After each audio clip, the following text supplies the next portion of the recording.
Recent ಆಗಿ ಒಬ್ರು message ಮಾಡಿದ್ರು. ಏನಪ್ಪಾ ಅಂದ್ರೆ ಬ್ರೋ, ನೀವ್ ಯಾವ್ದೆಲ್ಲ ಸಪ್ಲಿಮೆಂಟ್ಸ್ ಯೂಸ್ ಮಾಡ್ತೀರಾ ಅದ್ರ ಬಗ್ಗೆ ಸ್ವಲ್ಪ ಇನ್ಫಾರ್ಮೇಶನ್ ಕೊಟ್ರೆ ನಾವು ಕೂಡ ಪರ್ಚೇಸ್ ಮಾಡಿ ಅದನ್ನ ಯೂಸ್ ಮಾಡ್ತೇವಂತ. ನಾನ್ ಸದ್ಯಕ್ಕೆ ಯಾವ ಸಪ್ಲಿಮೆಂಟ್ಸ್ ಎಲ್ಲ ಯೂಸ್ ಮಾಡ್ತಾ ಇದ್ದೇನೆ ಅಂತ ಹೇಳೋ ಮೊದ್ಲು ಯಾವ ಸಪ್ಲಿಮೆಂಟ್ಸ್ ಎಲ್ಲ ಯೂಸ್ ಮಾಡ್ತಾ ಇದ್ದೆ ಅಂತ ಈ ವಿಡಿಯೋದಲ್ಲಿ ಹೇಳ್ತೇನೆ.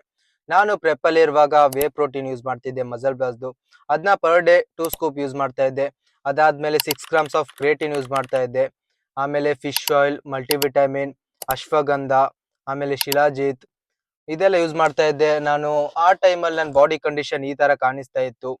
ಇಷ್ಟೆಲ್ಲ ಯೂಸ್ ಮಾಡಿದ್ರು ನಾನು ಯಾವುದೇ ಫ್ಯಾಟ್ ಬರ್ನರ್ ಯೂಸ್ ಮಾಡ್ಲಿಲ್ಲ ಅಂಡ್ ಇನ್ನೊಂದು ಮೆಡಿಸಿನ್ಸ್ ಎಲ್ಲ ಇಲ್ಲ, ಯಾವ್ದು ಯೂಸ್ ಮಾಡ್ಲಿಲ್ಲ. ಪ್ರೆಪ್ ಎಲ್ಲ ಕಂಪ್ಲೀಟ್ ಆದ್ಮೇಲೆ ಇವಾಗ ನಾನು ಸ್ವಲ್ಪ ಸಪ್ಲಿಮೆಂಟ್ಸ್ ಎಲ್ಲ ಕಡಿಮೆ ಮಾಡಿದ್ದೇನೆ. ಇವಾಗ ನಾನು ಸದ್ಯಕ್ಕೆ ಯೂಸ್ ಮಾಡ್ತಿರೋ ಸಪ್ಲಿಮೆಂಟ್ಸ್ ಅಂದ್ರೆ ಕ್ರೇಟಿನ್ ನಾನು 6 ಗ್ರಾಮ್ ತಗೊಳ್ತಾ ಇಲ್ಲ, ಇವಾಗ 3 to 4 ಗ್ರಾಮ್ಸ್ ಆಫ್ ಕ್ರೇಟಿನ್ ತಗೊಳ್ತೇನೆ ಅಷ್ಟೇ.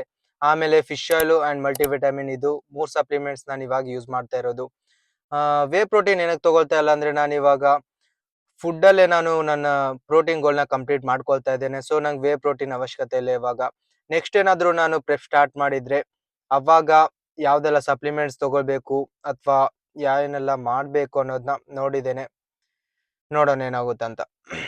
ಬಾಯ್ ಬಾಯ್.